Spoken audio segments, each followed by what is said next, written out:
Get your notes out and save this for later, or come back to it later, because I'm going to walk you through some things about fertility that every one of you trying to conceive needs to understand at least once, especially if you're exhausted from Googling, trying everything and still not seeing your belly grow. Now, if you're stuck wondering what actually matters and what's just noise and you can forget about it, then this video is for you. If you don't know me, my name is Carmen. I'm a fertility nutritionist and I run an online community called the Fertility Circle, where I help women not just get pregnant, but actually stay pregnant and bring home a baby. And we are fixing in there the systems medical care often overlooks. Now, what I need you to understand first and foremost is that your symptoms are not the root cause. If you have irregular cycles, low progesterone, poor ovulation, recurrent losses, those aren't the problem. They're your body just waving a red flag. So instead of just adding progesterone and hoping for the best, let's ask, why is progesterone low in the first place?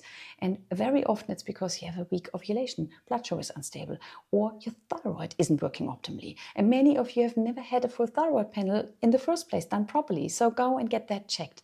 The next shift is that blood sugar comes before your hormones. If you want hormones to work, start stabilizing glucose. And that means you need to eat proper meals with protein, fat, and fiber every single time, especially in the morning. And stop drinking coffee on an empty stomach or just grabbing a muffin on the way out. We want to stabilize glucose, and that would be not the way, because your hormones can't stabilize in a body that's constantly crashing.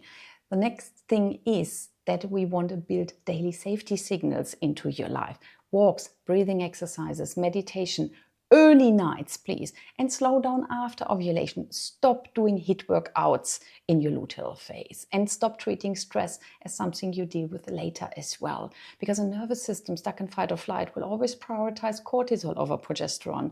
And that matters a lot, because without progesterone, we can't sustain implantation. Then I also need you to support your gut and your liver so your body can actually process what you're giving it. And that means supporting our liver with bitter foods or cruciferous vegetables, and our gut needs probiotics and prebiotics. And last but not least, I want you to stop looking at short-term urgency, but think long-term readiness. Focus on creating a body that can support implantation and also early pregnancy and a healthy baby. And stop chasing only 2 lines on a test. Fertility is not about forcing that result.